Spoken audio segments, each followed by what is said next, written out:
Hello students, I am Mantasha रुबा।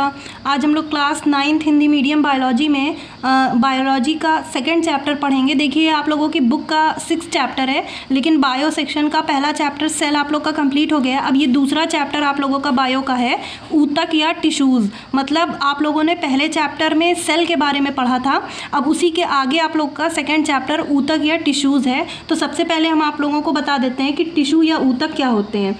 तो यहाँ पे देखिए आप लोग, यहाँ पे ऊतक या टिश्यू की डिफिनीशन दी गई है। बहुकोशिकीय जीवों में पाए जाने वाला प्रायः समान और असमान कोशिकाओं का वह समूह जो उत्पत्ति में समान हो तथा किसी समान कार्य को संपादित करता हो, उसे ऊतक कहलाता है। इसका मतलब ये हुआ कि किसी भी लिविंग थिंग्स में जो उनकी बॉडी सेल्स की बनी होती है, तो एक बॉडी जो होती है वो कई सेल्स की बनी होती है। तो ऐसी सेल्स का ग्रुप जो उत्पत्ति और स्ट्रक्चर, मतलब स्ट्रक्चर और फंक्शन में और ओरिजिन तीनों में समान होता है, तो ऐसी ग्रुप के ऐसी सेल्स के ग्रुप को हम लोग टिश्यू कहते हैं। कहने का मतलब ये है कि आपके शरीर में बहुत सारी कोशिकाएं हैं जिनकी संरचना, जिनका स्ट्रक्चर और उनकी उत्पत्ति समान होगी। तो ऐसी कोशिकाओं के समूह को हम लोग ऊतक या इंग्लिश में इसको हम लोग टिश्यूज़ कहते हैं। अब आपकी बॉडी कई तरीके के टिश्यूज़ से बनी होती है, और मोस्टली प्लांट में प्लांट टिश्यूज़ पाए जाते हैं और एनिमल्स में एनिमल टिश्यूज़ पाए जाते हैं। तो इस चैप्टर में आप लोगों को इन्हीं दोनों टिश्यूज़ के बारे में पढ़ना है।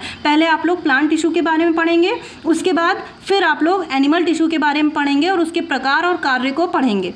अब देखिए ऊतक के बारे में। ऊतक शब्द का प्रयोग सर्वप्रथम बिकॉट नाम के साइंटिस्ट ने इनकी टाइमलाइन दी गई है, बिकॉट नाम के साइंटिस्ट ने सबसे पहले किया था, लेकिन इसकी जो स्टडी है वो सबसे पहले मेलपिगी नाम के साइंटिस्ट ने 1667 में की थी। तो ऊतक की जो खोज है वो सबसे पहले बिकॉट ने की थी, लेकिन इसकी स्टडी मेलपिगी नाम के साइंटिस्ट ने की थी। अब आप लोग को अभी हमने बताया कि जो टिश्यू होता है, ऊतक होता है, वो दो तरीके का होता है, प्लांट टिश्यू और एनिमल टिश्यू। तो सबसे पहले हम लोग इस चैप्टर में प्लांट टिश्यू या पादप ऊतक के बारे में पढ़ेंगे, उसके बाद फिर जंतु ऊतक या एनिमल टिश्यू पढ़ेंगे। तो पहला आप लोगों का पादप ऊतकों की सामान्य संरचना या journal structure of plant tissue. कहने का मतलब ये है कि जो प्लांट होते हैं, पौधे होते हैं, उनमें टिश्यूज़ का स्ट्रक्चर क्या होता है और उनका कार्य क्या होता है। तो देखिए यहाँ पे एक टेबल दी गई है, इसमें प्लांट टिश्यू को समझाने के लिए ये टेबल दी गई है। देखिए पादप ऊतक या प्लांट टिश्यू, सबसे पहले पादप ऊतक या प्लांट टिश्यू को दो पार्ट में बांटा गया है, मेरिस्टेमेटिक और परमानेंट, मतलब विभज्योतक और स्थायी।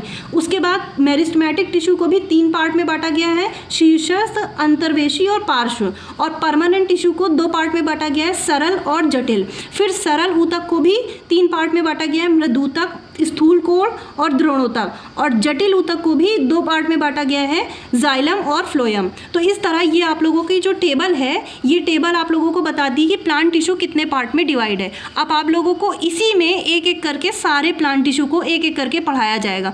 फिर उसके बाद जब ये कंप्लीट होगा तो आप लोग को एनिमल टिश्यू पढ़ाया जाएगा। तो ये आप लोगों का इंट्रोडक्शन हो गया, इसको आप लोग को कंप्लीट करना है, नोट्स में लिखना है और तैयार करना है। अब कल से आप लोगों का पादप ऊतक या प्लांट टिश्यू का पहला ऊतक का टाइप मेरिस्टेमेटिक टिश्यू हम स्टार्ट करेंगे। तो इतना आप लोग कंप्लीट करके नोट्स बना लीजिएगा। Thank you.